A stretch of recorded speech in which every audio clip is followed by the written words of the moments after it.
Hello, all, and welcome to the Movie Bears podcast. I'm Brad Harris, and each week I'm joined by some of my favorite husky, hairy, huggable homos on the face of the planet to review films, either current or classic. And this week we're coming at you something with very, very high. What do you call it? Numbers, money, visibility, billions and billions of people seeing this movie. Yeah, exactly. We're going to be talking about Avengers Infinity War. There's so much to talk about. We're not even going to do movie news this week. We are devoting the discussion purely to Avengers Infinity War. But I can't have a discussion by myself because that would be pretty freaking boring. So let me introduce my wonderful co-host. Jim Pugliafico is here with us. Welcome, babe. Hey. Hey, and welcome to the podcast, everybody. And Will Indus is here too. Welcome, Will. Hey there, movie fans. Brad, Jim, really excited to talk about this one tonight. Yes. Oh, goodness, us too. We've been hearing from people all day who are like, oh my God, can't wait for the show tonight. But could you just tell us what you thought of the movie? Did you like it? And I'm like, sure, I'd be happy to tell you in like 5 hours and 21 minutes when we go live on the show. And I've been called a dick 3 times today because of that. But really? Yeah, I have. Huh. One other guy said, thank goodness you're handsome or there'd be trouble. So, hey. But a lot of people, I think, are jumping on board already. I see it. People are popping into the live chat. Hey, Austin Glenn, welcome. Glad to see you with us. There's a lot to talk about. So I think, guys, are we ready to give our standard, like, here there be no spoilers warning? Yeah. And then, yes, we are. We're good. I think we're ready. I mean, I think a lot of people are looking forward to talking about this movie based on what I'm seeing on social media after the weekend. I hope most of our listeners got a chance to see it. If not, we're going to do spoiler free and then jump into spoilers. So you'll have a jumping off point. We don't really want to spoil anybody that doesn't want to be spoiled. And we know how important going into a movie like this or like any major blockbuster unspoiled can be. And I know that the internet is dark and full of spoilers. And if you've gone this far and avoided them, then wow, congratulations. We're going to do our best to kind of help you keep that streak up. So yeah, we will be on our toes. So you don't have to worry until we give that spoiler flag. Indeed. I know a lot of people didn't actually get to see this movie over the weekend. There were several like spoiler fights happening all over Facebook and Twitter today. I saw two very good friends who normally love each other unfriend each other over a spoiler situation. I'm sure they'll be Facebook friends again in like a week, but we know that spoilers can be problematic. So we're going to do everything we can to protect you. But we are going to chat about this film spoiler-free for probably, 15, 20 minutes. And then we'll give you a really good heads up before we take the lid off of those spoilers. So if you haven't seen it yet, you're just kind of curious about our general impression. Should you see it? Should you not? We are going to give that to you spoiler-free and then give you a fair warning. But all of that said, here we go, everybody. Our discussion of Avengers Infinity War.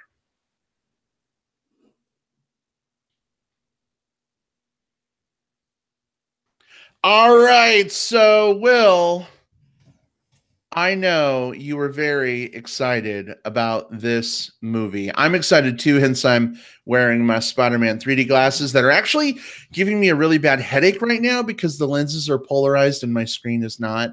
So I'm just going to take those off because keep them on just long enough for everyone to get the visual and yeah. But Will, you probably don't have to give us a ton of setup because we've had 45 fucking movies to give us this setup. But just tell us, what was your experience like seeing this in theaters? Was this worth seeing in theaters? Did it disappoint? What's your spoiler-free, not quite so hot take because it's been a few days rundown? Absolutely. So we've all seen the the memes that were part of the marketing campaign. This has been called the most ambitious crossover event in history. We've had 18 films leading up to this, over 10 years of buildup. And with this, we have every single one of the major players of the Marvel Cinematic Universe all coming together here for Avengers Infinity War. The basic premise is, for the past decade, kind of throughout these films, you've got this all-powerful Titan, Thanos, who's been consolidating his power and hunting these things called the Infinity Stones. You see, he's got these really, really dark ambitions for the universe, which I will save for spoilers. But suffice to say, if he's able to get his hands on all 6 of these Infinity Stones and attach them to his Infinity Gauntlet, he's going to can summon Captain Planet. Even better, he'll be able to wield the infinite power that's going to help make all of those dark ambitions come to pass. So the only people standing in his way are the Avengers, the Guardians of the Galaxy, Doctor Strange, Spider-Man, the Wakandans, and more of your favorite MCU heroes. He's not happy with just 2 big stones. He's got to have 6. Well, he's already got 2 massive stones, but he wants to expand. Hell yeah. Thanos is a thick boy, by the way.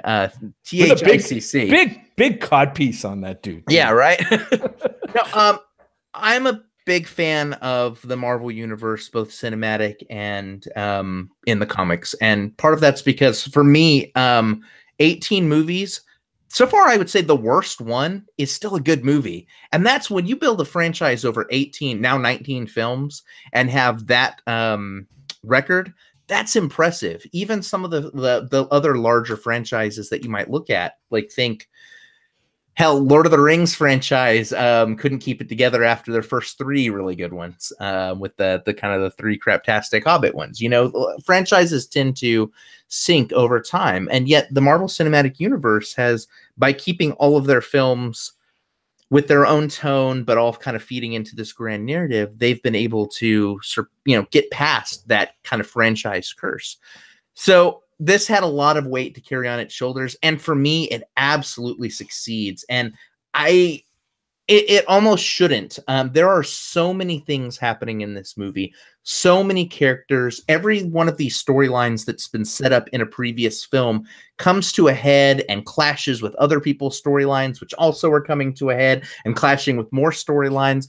This movie has more main characters than I have seen in a film. And to its credit, and one of the things I enjoyed most about it was everybody that shows up in this film has some business to do. Everyone has something to do. Some people more so than other. You have a few people that are more tied to the plot, but every single one of the heroes that's on the splash page of the poster has a bit of business, has something that makes you, if your favorite person is on the poster, you're going to see something in the movie that is going to let you see more of that favorite character. You're not going to feel like, where the hell did they go? All of this set against Thanos, who we've only seen in the background up until now, and to me is one of the most compelling and interesting Marvel villains, both in the comics and now in the Marvel Cinematic Universe. They did a bang-up job of making this really his movie in a lot of ways. We get to really see motivations, and we get to see why he's doing the things that he's doing, and he is a menacing threat, and that's impressive. That's exciting to see all of these heroes facing something that really requires all of these heroes. I loved this movie. When I do my year-end lists, I'm usually very, very cautious about where the superhero movies place, because a lot of them don't crack my top 10, even though I have a lot of fun with them. This one is very high up on my list. This is the best I felt about one of these movies at this point in the year so far. This is exciting. I can't wait to see it again. There's so much to discuss, but unfortunately I can't discuss too much more until we get to spoilers. So 2 giant Infinity Stone thumbs up from me. How did you guys like it? 2 giant stones up. Yeah. So obviously this was a big win for you, Will. Jim, I know you and we talked a little bit coming out of the movie, but then we pretty much right away went to a bear event all weekend where we talked about other stuff all weekend. So I'm interested to hear your kind of like full on non-spoiler thoughts here. How did this work for you, babe? Yeah, this movie worked pretty well for what it was. And you know, maybe not, I'm probably not its target audience, but I still appreciated this movie, and I came out liking it a lot. I like what it did. It's really impressive over what now, 17, 18 movies now, Will. I've lost track. This is the 19th. We have 18 prior. 19th. Yeah. Yep. Yep. How well they've done. And like you said, some of these movies have been more impactful than others and better, you know, some are better than others, of course. But I love the way that all of these stories have started to come together in this kind of this world that they're building, leading up to, at least at this point, this Infinity War concept, where it's kind of a free-for-all, superhero dog pile of characters. And going in, like we said, we're like, oh shit, each character is going to get their fucking minute and a half of quippiness, and then they're going to be off the screen. But as you said, Will, I was really impressed with how well they handled the characters, wove them into the story, gave them something mostly meaningful to do, and still within the context of their character, which I liked, and serving the story. That's pretty impressive to say, and it was very impressive to watch. Again, the world that they've built, I'm really impressed with it. We'll talk about. I won't talk about much more without spoiling it. I'll just say that I did like it. I did appreciate it. In certain parts of there was a lot of there's a lot of superhero action in this movie, and of course the whole movie's CGI, and we'll talk a lot about that too. But some of the action went a little long for me, but then again, I may not be its target audience, and I got a little fatigued at certain parts of the movie, and I won't give away which parts that is until we get into spoilers. But overall, I did really like and appreciate this movie. I think it definitely deserves. I can see how it is a huge hit for fans of this universe and fans of these comics. My favorite is probably the Guardians of the Galaxy. So I was really happy to see them play a role in this movie, and we'll talk about that again in spoilers to say what they did. But I was happy to see how they folded that in. It's a thumbs up for me too, babe. All right, so two big wins, two big thumbs up. You guys have already said a lot of the positive stuff, so I won't spend a lot of time saying the same things. I will voice an unpopular opinion. I think this movie is too long. I really do. Like, I love superheroes. I love seeing them duke it out with Thanos on screen. I love the special effects. I love everyone getting their moment. But the problem is when you have 50 fucking people stuffed into one movie and everyone does have to get their moment, and it would be a disservice if they don't, as good and as fun as that can be, for me, it was kind of a slog in places. I mean, I enjoyed it overall, but I got to a point where I was just kind of like, is it done yet? Are we good? Like, has Thanos done what he wants to do? Like, when are we taking a break and going to move into the next movie? And, that was probably like an hour and 50 minutes in, and we still had another hour to go at that point. So, it's one of those things where, like, if you go in expecting that it's going to be, 3 hours of, bam, pow, smash, crack. Obviously, you're maybe jonesing for that. You're ready for that. You're excited for that. I kind of was too. I just don't think I realized like quite how long of a slog it became for me. I don't know how it's going to work with the second movie, if the second movie is also going to be as long as this one was, because even with 18 movies that came before, this one still had a lot of setup to do before it sort of gets to the transition, and we'll talk about that in spoilers for the next film. So we'll kind of see how that shakes out. I know it sounds like I'm being negative, but that's only because Will and Jim already talked about the parts I loved, and I co-sign those. But I do think it was just a little bit long for me. But definitely a big win, and yeah, no question, you should go. Wait, there's another movie? The next, we'll talk it. Well, I mean, we don't have to talk in spoilers on that. There is another Avengers movie Who knows what it's about? We know what it's about because we'll talk about it. But there is another Avengers movie covering something in kind of this time of next year. Yeah. So we don't have to wait too long then. Not a long wait. To get more assembling of Avengers. Just a year. Yeah. And it's one of those things where I think we've seen franchises do the kind of the back-to-back storyline in different ways, more or less successfully. You know, when you think about like with the Hobbit trilogy, you know, that was an annual event. Boom, boom, boom. You think about the end of Harry Potter, for example, which they bifurcated that and turned it to 2 stories. And those came out. That was also a year apart, right?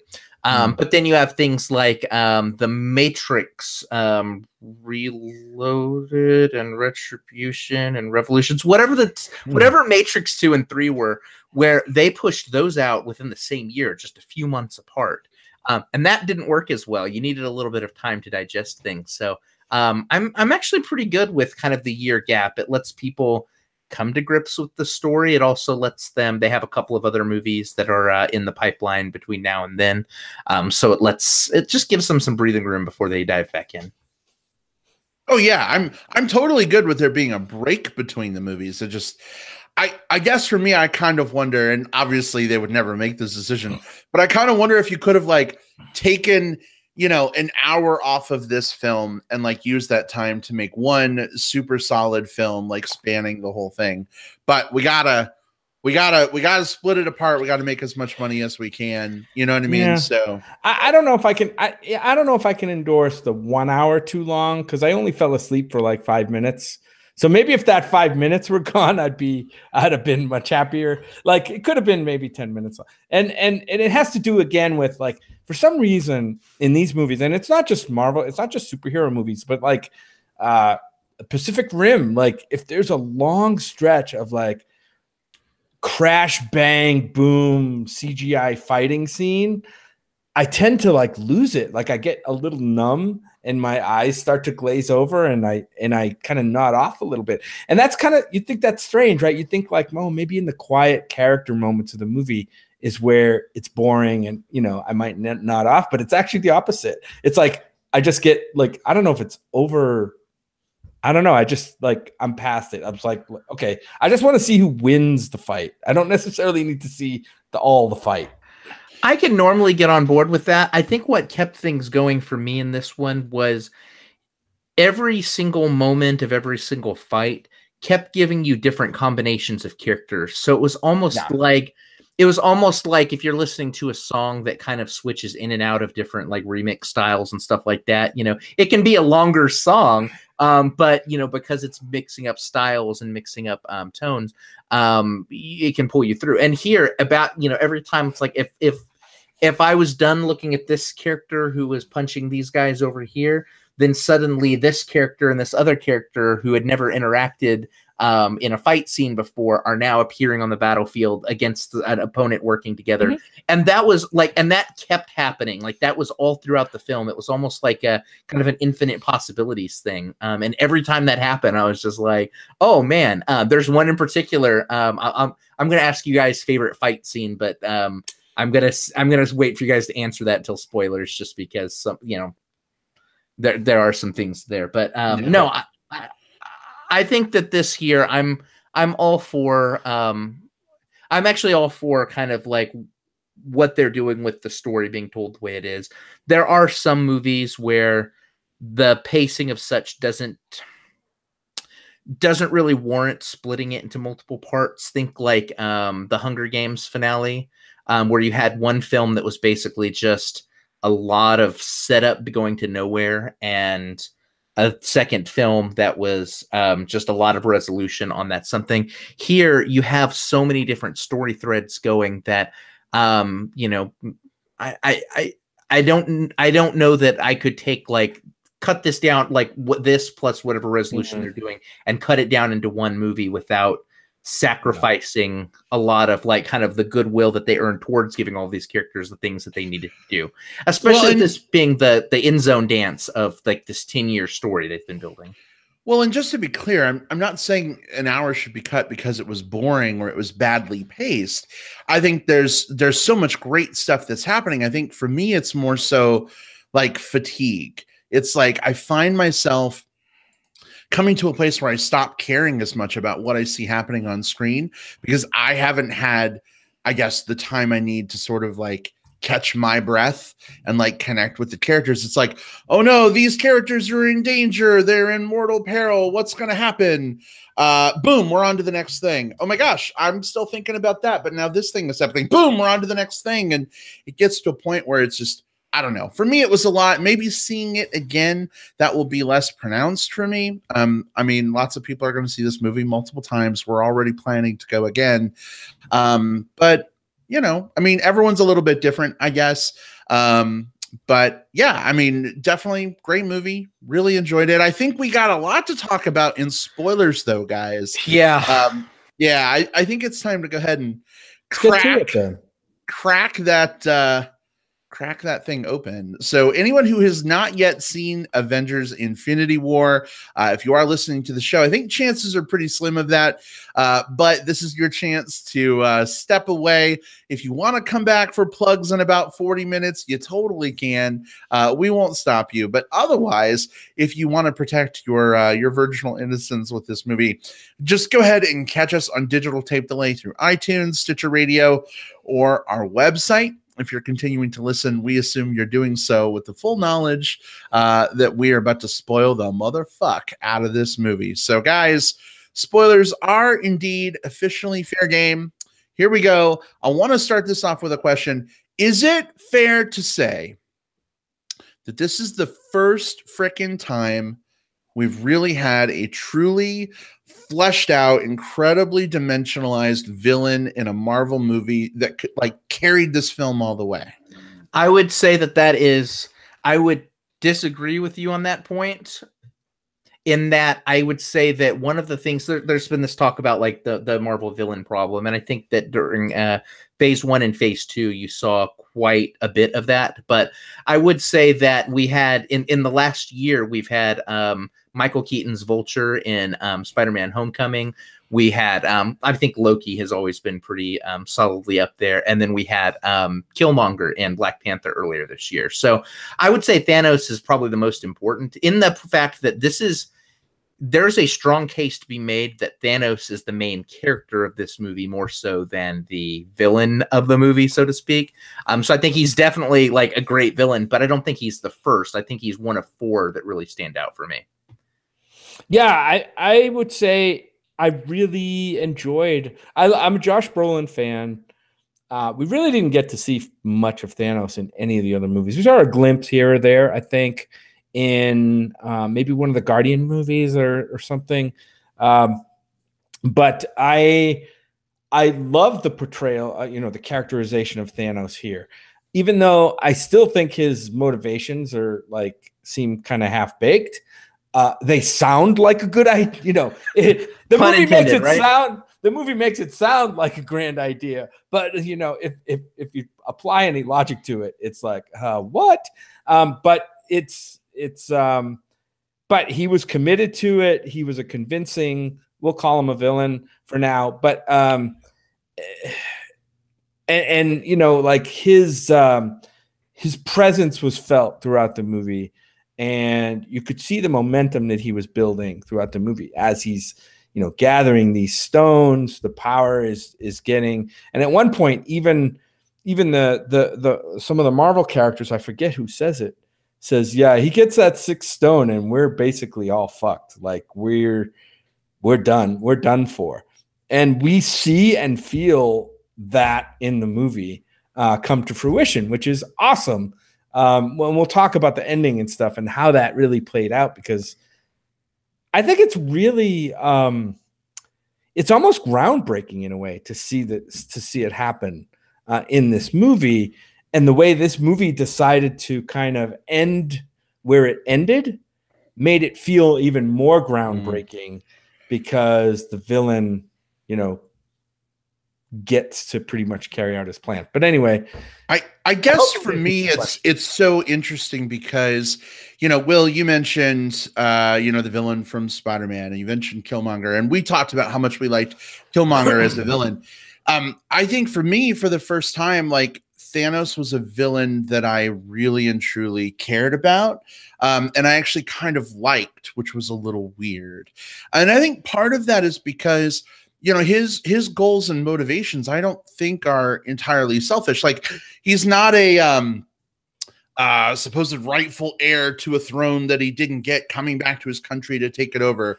He's not, you know, a pissed off guy who was abused by the world trying to, like, get back. Like, he really truly feels like he is saving the galaxy from itself, from overpopulation, from people having these petty wars, by wiping out half the people and creating this wonderful paradise. And like the moment at the end of the film, where in spoilers, we can talk about it, when he gets to sit down and just look out upon his magical new wonderful creation, and he has like this like little tear, like, that was powerful for me. I was like, oh my God, like, I'm kind of glad the villain won, but then I'm like, oh my God, no, I'm not. Like, everybody's, you know, half of everybody's dead. And I think for me, that was the first time I really connected and resonated with what a villain was trying to do. And it made me feel like a villain myself for empathizing. Yeah. I mean, like his yeah, I mean, his idea of like peace and, I don't know, he must be feeling some angst about, I don't know whether it's about resources or he just feels too crowded by the universe, or like things are out of control and he wants to, I don't know. You're right though. He doesn't seem to be doing it for purely selfish reasons. Like, oh, you know, I'll kill half the people off and then I'll rule everybody. I don't think I ever heard that come out of his mouth. No. That he wants to rule the world. He just wants, for some reason, he just wants to murder half the people and then be happy. That's kind of what it comes down to, I think, for me. And I was like scratching my head, like, really? Like, this is peace and through murder, which is kind of weird. He brings that up at one point, like what his motivation is, and that's he came from a planet that was overpopulated and under-resourced. He sees Earth as the same way. He sees these other the planet where he gets the stone at the very beginning of the movie, and that same way. And he feels if you eliminate half of the universe, basically the half of the population of every planet, yes, it will hurt. You know, he understands that. He's not an unempathetic character, but he also realizes that by freeing up those resources, those populations can thrive. I don't agree with that, obviously. I'm not in favor of killing half of all people, but I like that his motivations weren't were altruistic in a way. And it makes this really interesting storyline for me. There's this through line about the needs of the many versus the needs of the few, which comes up multiple times, right? So Thanos basically has to, at one point, sacrifice the one person that he loves the most, which in this case is Gamora, his daughter, so that he can gain the power to, yes, kill half the universe, but also to, as you know, save the other half of the universe. And he makes that sacrifice to do so. Whereas several times the heroes have the opportunity to sacrifice one of their own to save the universe, and they chose not to. They could have obliterated Vision earlier in the movie, and they had multiple opportunities to do so, and they didn't do it. If Doctor Strange had there are things that he could have done earlier on instead of kind of pig-headedly moving forward. But he ends up, you know, putting himself in a bad place for the stone. This happens repeatedly, and I think that's by design. You have all of these people choosing self-sacrifice versus sacrificing another versus how it'll affect everyone over a full. And I loved seeing all of the different characters come to it from different philosophies and different mentalities. That's one of the true strengths of the movie. You put 50 people who we've seen develop over other films, and Thanos, who we see develop here. We basically posed the same question to them, and we got 50 different answers on how that should be resolved. I loved that. That's character building amidst all of like the punches and the laser beams and all of that stuff. We got to pose a very deep philosophical question and see how it plays out. So real quick question: what you saw about his plan? He's saving the 50% of people who survive from what exactly? From resource depletion. Basically, like there aren't enough resource, like on his planet, you know, there weren't enough resources to support like the growing population, sort of like we have on Earth, right? You know, like right now, like around us, you know, we have places where we have starvation, where we have certain natural resources are being depleted. And his thought is that if you eliminate half of the population, the other half will have basically double the existing resources. And so you'd have less hunger, you'd have less natural resource depletion, and you'd have that kind of replicated across. He's seen it not just on one planet, he's seen it on multiple planets, and sees this as a universal fix. Obviously, there are problems with that.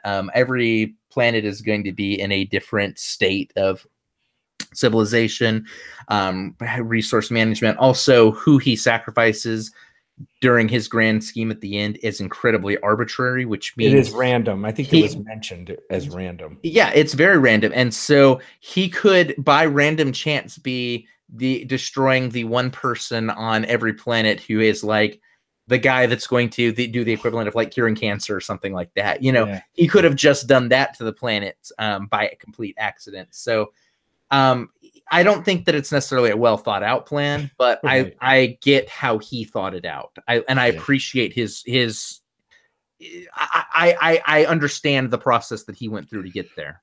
So here's my question. If collecting all the stones together gives him like reality altering powers, he's able to wipe out half the universe in an instant, why can't he use that power to, like, I don't know, create more resources? Like, why can't he build things? Like, why can't he create new planets? Or, you know what I mean? Like, and Will, maybe your comic knowledge comes in here. Maybe there's a reason from the comics why that is. I don't know. Why he's a destroyer instead of a creator. Of a creator, right? Like, does the gauntlet not give the power to create? Is it only to destroy, or how does that work? So the comics themselves have a different mentality for what he's, the reason he's coming at this. In the comics are as comics are, tend to be more convoluted and have a lot more like just weird backstory that kind of feeds into them. This is fortunately pretty self-contained.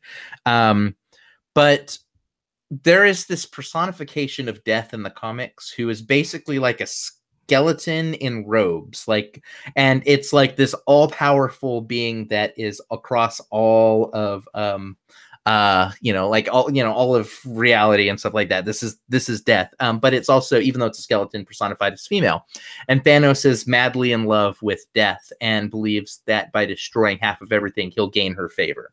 So very, very different motivation. I don't think that would have played out as well in this particular universe. So I love that instead of it being for love, it's more for a utilitarian type thing. And I think, you know, I think I can justify this fairly well. This is a warmonger. This is a guy who, this is the way he sees the world. I think that we could apply a lot of those same things too. Like, hey man, if we just all kind of like worked together and stopped shooting each other and shared our resources and stuff like that, we wouldn't have hunger and we wouldn't have war. And it's so much easier to say that than to do it. And I think even the case of like, you know, the creativity and the mindset to solve those problems versus just his plan is very simple: destroy everyone and let the rest work itself out.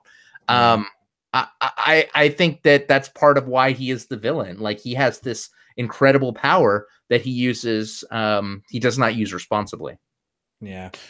But the movie really doesn't take that element and run with it, the whole like death thing. So, like, I don't know, maybe I need to go back and read those comics, although I have a feeling it's going to spoil me, you know, for what happens in the next movie if they're following it. Death, the character, is not in this movie, and I don't think she's going to play a role in this. This is a very different Thanos, and I think it's the Thanos that we have here is a better Thanos for the film that we've got too, because again, thematically, we've got this through line of, you know, who do you sacrifice to save others? And we get to see that reflected in both our heroes and our villains. We're not doing this for love, although the Wanda and the Vision thing was for love, but it was also a story of like, do you sacrifice the person that's closest to you if it means saving others?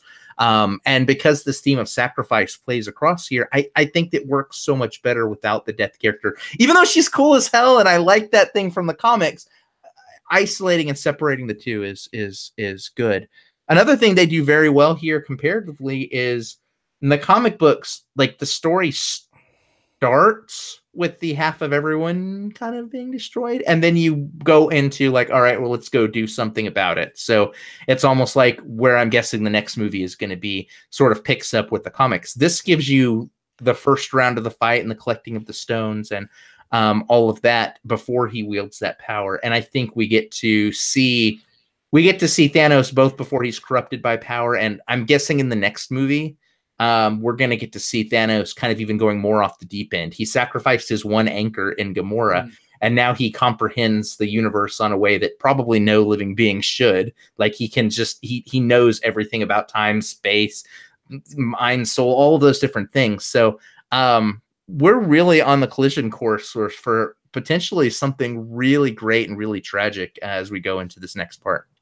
Yeah. And also really, really resetty, because you just know that, like, you know, in the end, they're going to defeat Thanos and like use the gauntlet or whatever to like bring everybody back. Right. Because like people are crying like, oh my God, Spider-Man died. But like, you know, Spider-Man's going to be back. They just launched a new Spider-Man franchise. Like, I have a feeling they're going to undo this. I don't know if everybody will be back. You know, we had a couple people die, you know, before all the stones were brought together. So, you know, maybe Gamora and Loki will stay dead. I don't know. But Jim, you had mentioned earlier sort of the emotional like resonance in the chat, like when people were dying. Do you feel like it would be cheap to have this sort of like reset thing happen, or what's your thought? Well, so, right. I mean, when in the end, I was stunned by the ending, not because they killed characters, but because I mean, they killed off so many of them, and they did it in a way that felt like it was impactful and permanent. However, if you look at the picture, the big picture, I think if you asked a lot of fans if there'll be a resurrection of characters in the next movie, I don't know. Will, what do you think? Do you think there'll be a resurrection of characters in the next movie? Of the half, like the half of what do you think universe? The chances of that? Yeah. So I think there's two classes of characters that we have to talk about here. And Brad, you hit on this before. There are the ones that died during the fading away scene, and there is a 0% chance all of those people stay dead at the end of this. Like the stakes of this movie were, can we stop Thanos from enacting his plan? And the answer is no, we can't. We failed. We failed hard, and we lost everything. The stakes of the next one are going to be, can we save everyone that we lost? Right. And so that's going to be the struggle. And it's going to be, and for me, it's okay if they are able to use these things to bring those people back, because that's the stakes. They are literally fighting for half of the people in the universe. Plus, we do have, I mean, looking at it, we have a Spider-Man movie on the docket coming out pretty soon. That's going to be really hard to do without Spider-Man. But I think the other class of characters we can talk about, because there are 4 people that died prior to that, and that's Heimdall at the beginning, Loki, then we had Gamora and that sacrifice scene, and then we had Vision kind of right there, right beforehand. And I think those 4 are definitely on the bubble for staying dead, especially Heimdall. I think, and ballsy. This movie like decided, hey, Idris Elba, I want you to be in the movie so we can kill you off in the first 3 minutes. They did that. I think Loki, it's so hard to tell. This is a character who's constantly doing illusions and stuff. So, but a popular character too. But also one who I think that, you know, Hemsworth is probably moving on from Thor pretty soon. And I think without Thor, you probably don't have as much of a need for Loki. So I think there's a chance that he stays dead. I think Gamora, you could go either way, because her death was an important part of the story. And so you would want to maintain that, but also it was very much tied to Thanos' humanity. So maybe that's the way that they get him in the end. I don't know. And then Vision, I have no clue because it happened like right before the dust happened. So it's so hard to tell kind of how all that's going to play out. But coming down to the end, there were three things that I thought could have happened, right? They somehow stopped Thanos from getting all 6 stones, right? And they saved the day like the Avengers would normally do in a movie. To be honest with you, I did not know going into the movie that there would be a second movie until the end of the movie when I said, now I know there's going to be a second movie. And then, so that's one thing that could have happened. They could have stopped him. They could have allowed him to carry out his plan or appear to carry out his plan and then undo it, which they still may do. When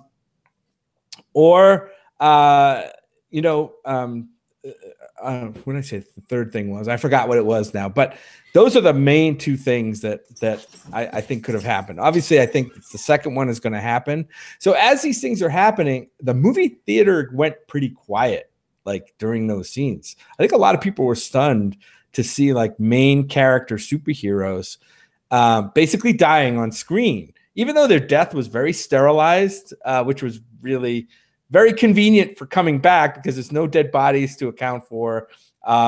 When Thanos looks out over his new 50% creation, there's no dead bodies to worry about, so they don't have to do anything there. And they can, I just think that they should call the next movie Avengers Reassemble. I think that would be great. Like reassemble the Avengers from the little tiny pieces that they disintegrated into. But no, I think it kept me from feeling the impact of those. Number one, I'm not super invested in many of those characters, so it didn't hit me in that way. Plus, as they're dying, I'm like, okay, either in this movie or the next movie, these characters are not going to stay dead. You don't take the titular character from your up to this movie, your number one successful movie in Black Panther, and remove his character from the MCU. You just don't do that. That doesn't make any sense. So that's not happening. So it does kind of minimize the stakes for me. And I know a lot of fans, even knowing that, I think a lot of fans felt an emotional impact from seeing their heroes like meet their demise. There was something in that, even though the logical self should be like, okay, well, we're probably going to see this character again later on. I mean, that's where the stakes were for me, because this is the first time that any of these characters really, truly, and on this scale lost. Like, yeah, all of the movies beforehand, we've had characters who've had kind of like the equivalent of like a mid-movie like defeat, but then they bounce back and they win at the end. This one, regardless of whether they come back or not, this is devastating. They lost, and they didn't just lose like, oh no, the villain stole the equipment, or oh no, like my girlfriend didn't make it out. But like, no, they failed, and there are some things where you can definitely point to these characters as specifically failing, not just that they didn't win. Their failure resulted in half of the universe dying. Like, that is massive. That is like, we've never seen a movie that has had that big of a defeat before. Way to go, Star-Lord. Yeah, Steve here in chat says, can we talk about the second villain, Star-Lord? There's a scene here in this movie where they've this is the closest they ever come to actually beating Thanos. Tony has this plan. Basically, him and some of the Guardians of the Galaxy plus Doctor Strange are all going to do this, and Spider-Man are going to do this multi-prong attack.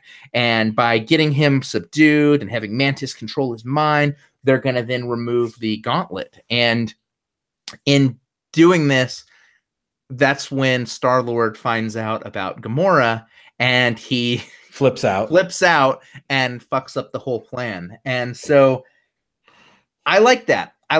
This is a character who has never been like, Star-Lord is a hero by circumstance, not necessarily a hero by right. He's kind of a reluctant superhero. Yeah, and he's a headstrong, reckless dude who kind of bumblefucks his way into success.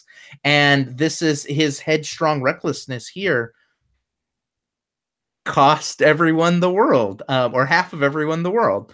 I think that was great. And again, it comes back to just kind of those themes of sacrifice. He was so blinded by getting revenge for what happened to Gamora that he wasn't able to think with his logical mind and say like, oh, all we have to do to defeat the guy is keep doing our plan. He needed vengeance and he needed it now. And he lost control of everything that was sensible about himself. That's a very realistic thing, and it's also a very unfortunate thing. We see that all the time where people are blinded by whatever slight or whatever anger, whatever hurt they've got in their lives, and they end up causing more problems for themselves and others around them as a result. So let's talk a little bit about these like questionable like decisions, right? And things going sideways that maybe we don't expect. So we kind of get the same thing with Doctor Strange, right? He ends up giving up the time stone, and everyone's aghast, like, "Oh my God, how could you do that?" And it's interesting on social media since we saw the movie. A lot of the people are calling him a villain of the film. They're like, "Well, if he hadn't given up the time stone, like, everything would have been okay. They would have figured out a way." And for me, it's like I see that point of view. But I think the movie also makes a point of telling us that like Doctor Strange scanned all these different like visions of the future, right? And he said there was like only one reality where they won. And then he gives the stone away and they're like, "Why did you do that?" And he's like, "Well, that was the only way to win." So does that connect to the next movie? Yeah, does that connect for you guys? Like obviously giving that stone away has to set up whatever it is that enabled them to win in that one reality, right?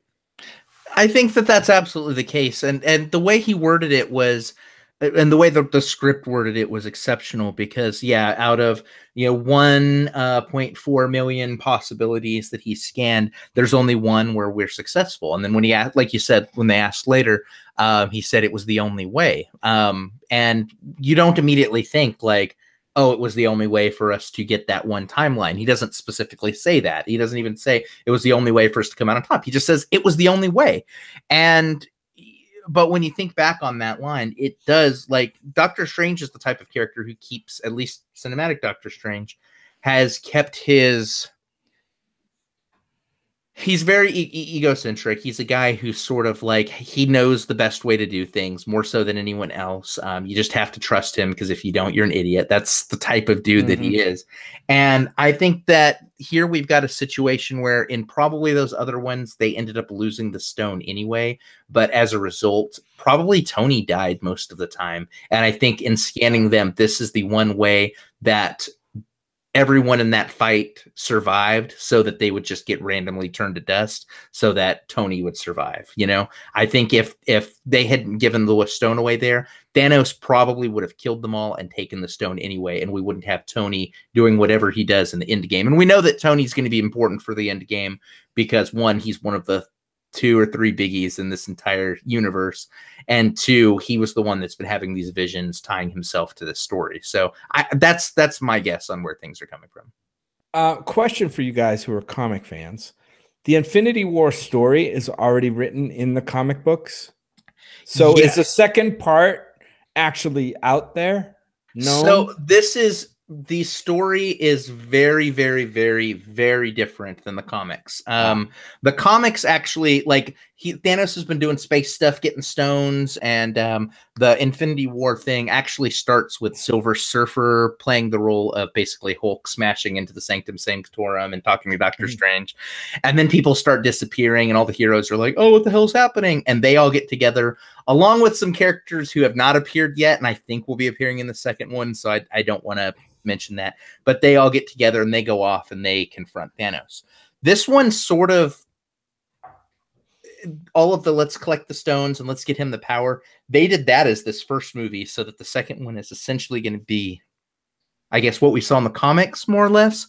Plus this movie also blurred in together. In 2013 there was a comic series just called Infinity, and that's where they introduced the Black Order, like his 4 kind of companion guys. and girls. And those people were not a part of the original story. They're actually from a comic series from just a few years ago, but they were, I think having them as the lieutenants instead of some of the lieutenants he has in the comics makes a lot more sense for this world. So yeah, don't think too much about like, oh, is this comic already out there? Yeah, they have really taken the key elements, but they've really made it their own within the cinematic universe. Right, but the fact that there's going to be some like undoing of what was done in this movie was the focus of the Infinity War comic series. Was kind of like, how do we undo how do we wrestle the power away from Thanos and make everything right? Yes, like that's what the Infinity War was all about. Like, basically, how do you fight someone with infinite power? Yeah, got it. And like some of the visuals that you got to see, like once he starts getting some of the power, like you saw how he like turned Drax into a bunch of like cubes, and he turned the gun into like bubble guns and stuff like that. Like, like that's fractional compared to like the stuff that you can do if you wield like, the ability to control reality. And I'd be really interested in seeing like if they do some of the more kind of bonker stuff that you can really do with that type of power. The bedazzled glove. Yeah. All right. So do you guys want to talk about the stinger? Sure. Yeah, absolutely. Wait. Is it too early? Is it too early? No. Is the stinger a spoiler? Yeah. Stinger's a spoiler. That's a good question. Yeah, I think the stinger is definitely assuredly a spoiler. So we see the stinger. I think in the stinger, was it in the stinger we saw Thanos looking out over everything? No, that was the last shot before the actual credits rolled. Okay. So yeah, that was the last part of like film proper. So we see Samuel L. Jackson and some other character get in some accident in the city, right? Some auto accident with this other van that kind of swerves in front of them or whatever. And when they get out to see who was in there, there's nobody there, right? So we assume that who was ever in that vehicle has disintegrated and died, because then we see they were raptured. Yes. Then we see those two characters raptured. And just as the Samuel L. Jackson character, Fury, right? Just before he disintegrates, he pulls out this device, which I did not recognize. I don't know if it was in the previous movies, but he starts. It looks like a beeper or a text machine, and he's texting on it. And then, oh no, he starts rapturing too. And he says, "Motherfuck," and then he stops, and the device falls to the ground, which I thought was pretty cool. That's definitely a throwback to his characters. But so this device had some kind of emblem on it. I had no clue what that meant. That was obviously an Easter egg stinger for fans of the comics. Yes. Not as well. Yeah. Yes. If you're a fan from the comic, you'll get it, but also, it is setting up one of the next movies. We're in spoilers, so here we go. Yeah. That is the symbol, the logo for Captain Marvel, who is a character who has not yet appeared, who is basically she's a cosmic superhero with ties to Earth. And one of the big things that we know about her is that her movie is just finished pre-production. And has actually finished principal photography. Actually, Brie Larson is playing that character. And so I know that one of the things that we know about that story is it's going to show kind of like how she got her powers and kind of all of that stuff. So it's basically setting up for the fact that in the next one, this group that was just beaten is probably going to have a little bit of help. Who is that help? Well, we're going to take a quick aside to find out who that character is before we come back in a year to see how they link back up. So it's fair to say that Captain Marvel, who is played by Brie Larson, right? Yes. Is going to have her own movie, which will be her kind of origin story, probably separate from Infinity War. And then you expect her to play a big part in the second half of Infinity War because he called her up on his pager. Yep, and exactly to Ragnar's point here, like it comes out, Captain Marvel comes out just a few months before the next installment comes out, and so it's almost like if you're watching a movie and like someone says like, "Oh, thank goodness the cavalry's here," and you're like, "Where'd the cavalry come from?" Then it says like 20 minutes earlier, and you see like a shot of like kind of like them calling the cavalry and all of that stuff, the aside that caused that. Well, this is basically that, but on a movie scale instead. The team is in trouble. They just called for help. Who's this person? Well, let's take a quick aside and learn who that person is, and now we're back in the action. A year later. We also have between now and then we have Ant-Man and Wasp, who are not in this story at all, and that's because they have. I mean, they did mention, you know, he's under house arrest, and that's why he wasn't doing stuff. So we're going to get to see what he's doing. I want to say though, Jim, and this actually echoes what Dave said here in chat.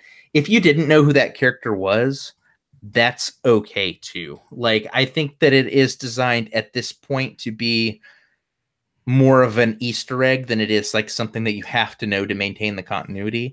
Or worst case scenario, if you want to maintain the continuity, all you have to know is Nick Fury called someone, and then later on you're going to find out who that person is. That's all you need to know. I assumed that was going to tie into some future movie, and he called somebody, and that may be what helps later on. I didn't know the character. I had heard though that there was a Captain Marvel movie coming out with Brie Larson, of course, but I didn't think that he would be calling Captain Marvel, or why he would call Captain Marvel. You know? Well, that attitude is so interesting too. Like I saw it on Facebook today. Like people are like, "Oh, if you didn't know that was Captain Marvel, then obviously you haven't been paying attention, and you know your fandom isn't as great as our fandom." It's definitely not. And it's one of those things where it's like, I don't know. Like for me, I go out of my way to like preserve my innocence and my potential to be surprised. So like, yes, I see announcements of new Marvel movies coming out, but like, just because I know there's a Captain Marvel movie coming out doesn't mean I went out that instant and like researched everything about the character that I didn't know before. And now I know the character symbol and I know the history and da da da da. Like, I like to just let these movies like unfold for me and tell the story. You know what I mean? And so I think a lot of people are like that. And, you know, a couple people today were like talking about this stinger on Facebook, and that attitude was just so prevalent. Like, well, here's this image of this pager showing the Captain Marvel logo. And it's not really a spoiler because everybody knows Captain Marvel. And if you don't, well, you're stupid. And I don't really get that mentality. I think that's so asinine. Gatekeepers are the worst thing in any fandom, because they make it so, and it's not just here. I see it in every fandom has them, you know, like that. If you don't have the same degree of knowledge as them, you are less than, and that's such bullshit. For me, comics is such comics are a very accessible medium. It's why I love them so much. They're simplistic, they're visual, they can tell complex stories, but a lot of the stories are more archetypal than they are nuanced. And that's because you're dealing with like the concepts of right and wrong in terms of like, you know, bright tights versus dark tights. And that's okay. And so when you have someone who then takes that and says, okay, but if you don't know the same degree of knowledge, the same degree, you're dumb, you're stupid, you know, of course, everyone should know that. That's a problem. That is a huge problem because it doesn't make someone feel like they're welcome at the table. You know, it's one thing to use that information to kind of help lift someone up or maybe help someone get excited about the thing you're excited about, but it's another to wield it like a hammer. I think that, you know, for me, I knew who the character was. I excited about the movie and I saw it as a cool Easter egg. For anyone else who saw it as simply like, oh boy, he did something and I can't wait to see what that is. Yeah, that's also 100% valid. That's a perfectly valid way to enjoy this medium. Yeah. Yeah. So question, I asked this before, but now we've had time to think on it. Favorite fight scene or favorite, I'm actually going to favorite fight scene pairing. I'm gonna take it a little further, like because I've got one that like was my favorite, but I want to hear you guys's. I loved the Thor Rocket back and forth when Thor was calling Rocket a rabbit. Like I laughed every single time because, well, Rocket is probably my favorite character in the whole MCU. But when the Thor is a great character too, so I was glad to see those two paired up for a while. Well, not paired up, but joined up in a group. But I thought the repartee between those two was pretty interesting, even though, it's the quippiness that I typically don't like, but I liked it between those two because both of those are two of the more snarky characters. Especially Rocket, he gets by on being kind of a brash loudmouth even more than Thor does. But since Ragnarok, Thor's stepped up his snark game too. So that's my favorite. It wasn't a fight scene, obviously, but it was fair. There was friendly competition tension between those two I liked. How about you, Red? I'll say for me, this I don't know if this is in the spirit of your question, but for me, the most interesting fight scene wasn't two heroes or villains or whatever like teaming up to fight Thanos. It was actually the internal battle between Bruce Banner and Hulk. I thought this whole idea of Hulk getting his fucking head bashed in the beginning of the movie and then being too scared to come out and fight for the rest of the movie was way more interesting than just people duking it out.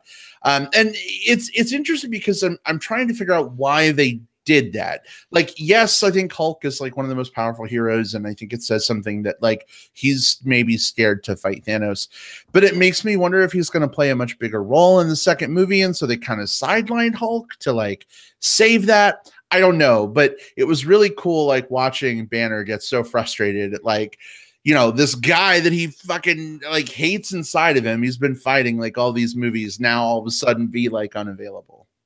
It was kind of fun to see, like we got to see Banner be the hero in ways that he hasn't had a chance to be. Like in a lot of these movies up till now, it's Banner is the weakness, at least in terms of the threat, and then Hulk comes out and does all the fighting. And we got to see that character when he was robbed of his greatest like combat strength. And two, I think that it is setting up for he's got a storyline that's moving through these movies. Like, he's having this internal struggle with like when his strongest part is just manhandled, and like Hulk has terrible confidence issues right now because Thanos really kicked his ass.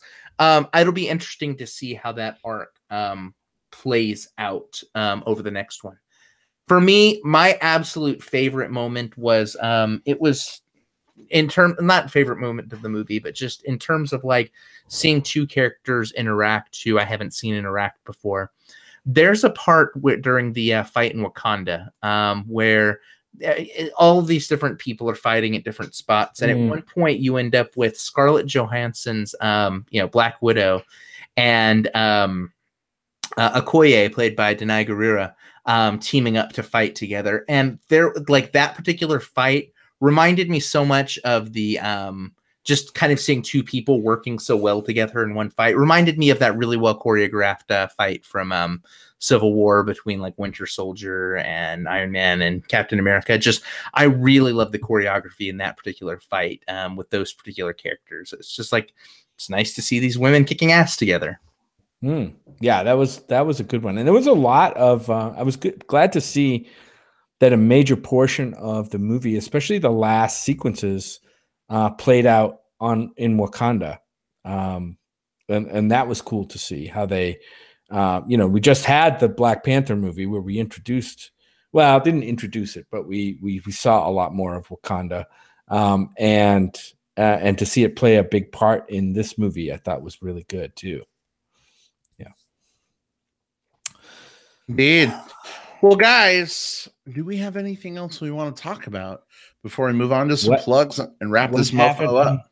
What haven't we covered that was very cool about probably this movie? 1,000 things, because there were so many. This was a very dense movie, like just so many things crammed into every nook and cranny of it. But I mean, I think what's so nice about that is while the film itself, like I was able to like pick up on everything and enjoy kind of start to finish on my first screening through, I think I'm going to pick up on more things on my second screening too. And I like that. Like it's a film that had, to me at least, kind of that perfect balance. Like loved it the first time through. I think I'll be able to enjoy it more or in different ways on a repeat viewing. And that's exciting. Yeah, definitely. I mean, we'll probably get to see it a second time. I know, Brad, I think you're really wanting to see it a second time, so we'll have to make time to do that. And maybe pick up some things. I'm definitely game for doing that too. All right. Awesome. Well, we are going to put a pin in the Avengers then, at least for a little while. I'm sure the topic will come up again when Ant-Man and the Wasp comes out, and of course, the next Avengers movie in a year from now. But let's go ahead and move on to some plugs. Jim, what have you got this week? I did some travel this week, and I got a chance to watch a few movies on airplanes, which is one of the times that I can, sitting in hotel rooms and on airplanes, there's usually some time to watch movies. And there's a movie out now on Netflix. I think it's a Netflix original called Kodachrome. This is a movie starring Jason Sudeikis, who we saw in Colossal recently. With Anne Hathaway. This one also has Ed Harris and Elizabeth Olsen. It's basically a three-hander.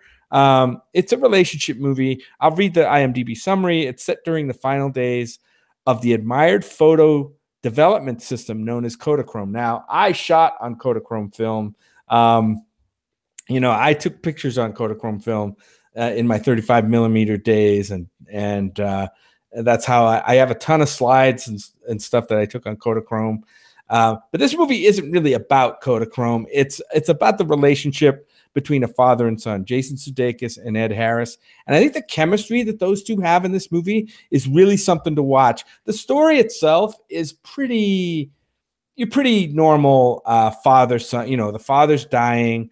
The son has been estranged from his father, and they're kind of, the son is very reluctant to reconnect with his dad because the dad's maybe been an asshole, and circumstance. They end up on a road trip together. But I just think the writing here is really sharp, and the relationship that they have and the chemistry on screen, I think, is really good.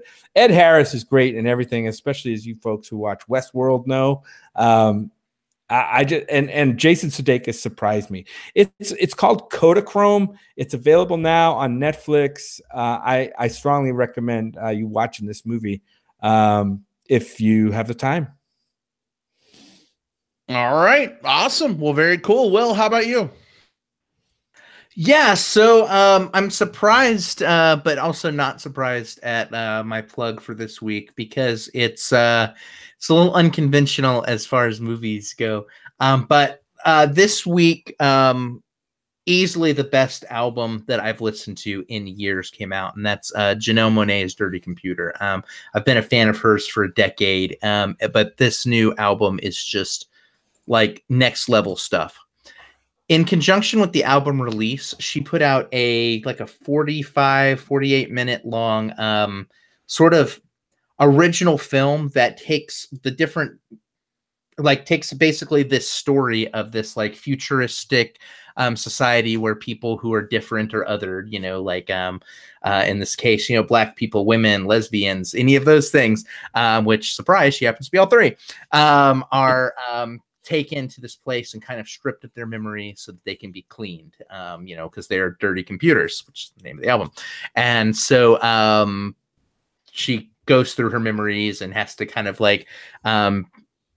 come out the other side of it intact. And so this is basically plays out like a visual album. Like it plays the different songs, it plays the different music videos for them, but they're all tied and linked to this particular big story with some interstitial stuff put together. I think of things like if you watch like Pink Floyd's The Wall or something like that, it's sort of like that concept. And it's great. It's one of the better. Granted, it's very short and what have you, but it's one of the better little sci-fi stories that I've seen in a while. It's also again like the best album that I've listened to in years. So 100%. Like yes, you should 100% own Janelle Monáe's Dirty Computer album, but just as much, just go on YouTube and watch the visual album for it. It's only like, again, 45 minutes. I've watched it like 3 or 4 times this weekend. I only logged it the one time on Letterboxd. I decided I wouldn't cheat and like log it for every single time I watched it. But oh boy, I've been watching that thing on repeat. Awesome. I've yet to check it out. I've seen all the raves for the album. The first time I've heard of the short film, but maybe that's a good way to sample some of the album is to watch that short film. Absolutely. Well, very cool. Well, for me this week, it was my favorite 10-part movie from last year. It's a TV show, but it was pretty much like one movie, just broken into multiple parts. And now the second season has begun. Jim and I have started watching the first 2 episodes that are out already. I think the third is out this week, if not already. I don't know what night it comes out on, but Handmaid's Tale is back with Elizabeth Moss. Fucking loved the first season of that show. Season 2 is off to a very interesting start already. I can't wait to see where it goes. Elizabeth Moss has been on a tear lately. Jim, you introduced me to Top of the Lake. She was phenomenal in that, and of course I loved her in Mad Men. But I feel like this show is like her huge, like, just breakout. Like, this is all Elizabeth Moss being amazing Elizabeth Moss all the time. And we've got some interesting things going on this season. I won't really get into those, but very, very excited that this show is back. There's been some interesting developments kind of with, is the TV show diverging from the book that it's based on? It seems like that may be the case because the book itself was more of a self-contained thing, and this is a multi-season TV show. But it is really, really good. So if you haven't seen Handmaid's Tale yet, it is available on Hulu. The first season is only 10 episodes. It is 10 hours of your life, but it is 10 hours well spent. And the second season literally just started last week. So they posted the first couple episodes first, and we're going from there. Yeah, really intense, though. I mean, this is an intense, I mean, as a binge watch, this would be a pretty intense binge. That's the kind of series it is. There's a lot of tension in this, a lot of dark stuff. To watch may be hard. The other thing, Brad, I just want to mention, if you don't mind piggybacking on this, Ann Dowd, who plays yes, Aunt Lydia on this show, is blowing up right now. I mean, she's been in a show called The Leftovers. She's in this movie coming up. Will, I think you saw it. Did you see Hereditary already? Oh God, yes. Yeah. Ann Dowd is in that movie. She's in another movie coming out that we didn't get to see at South by, but I want to catch, American Animals. So she's all over the place, and she is so good. So yeah, I'm going to be watching for her in just about anything that's coming up. Oh yeah, absolutely. Mm-hmm. Well, guys, I think that wraps us for this week. Definitely looking forward to rejoining you all next time on the Movie Riffs podcast. But between now and then, hey, this was episode 279 of the show, which means if you are a newcomer to the show, there may literally be hundreds of episodes you haven't listened to yet, covering all kinds of movies, starting from 2012 and forward. And we've reviewed a bunch of classic films as well. So definitely feel free to hit our website, moviebearspodcast.com. Click on that episodes tile, go back, listen to our back catalog.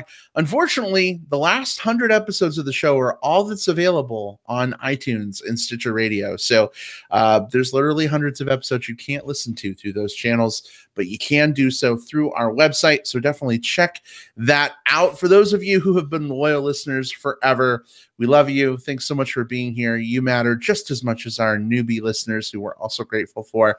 Guys, if people want to interact with you between now and the next show, Jim, where can they find you online? You can find me on Twitter, mostly at JJP Out West, all one word. And you can, of course, find me on Facebook sometimes under my name, Jim Pugliafico. Awesome. And Jim, I have to say, you have the cutest like Twitter nicknames. I think yours right now is Jimfinity War. Yes, find me under Jimfinity War. That's right. I laughed out loud at that today for a solid 21.2 seconds. Seems to be a thing on Facebook, making up, silly nicknames, handles for Facebook. So there are some creative ones out there. There you go. Will, where can people find you? Yeah, you can find me on Twitter at Whatever Cove. I'm on Facebook. Just look for William Lindis. Send me a request first. Please, please, please. I'm on Letterboxd as well, where I log a bunch of movies and talk about more movies. And so that's just go to letterboxd.com, search for William Lindis. You'll find me there. All right, awesome. And you can find me on Facebook. Just search for Brad Harris. I'm the one that has a bunch of Bear, Chub, Chaser friends in common with you probably. You can also find me on Twitter at iBradPro. Definitely would love to chat movies with you guys. Want to say a big thank you to everyone who was listening live with us tonight. So many people in the chat today. It was going a mile a minute. Sometimes it was hard to keep up, but we love reading your thoughts on these films, even if we didn't get to read them all on air. Thanks for being here and being part of the conversation. And if you want to be part of the conversation and you've listened through the magic of digital tape delay, find us on Facebook, find us on Twitter, send us a message. We'd love to chat with you guys. It has been a pleasure. We will see you all next time. Goodbye. Bye. Bye-bye.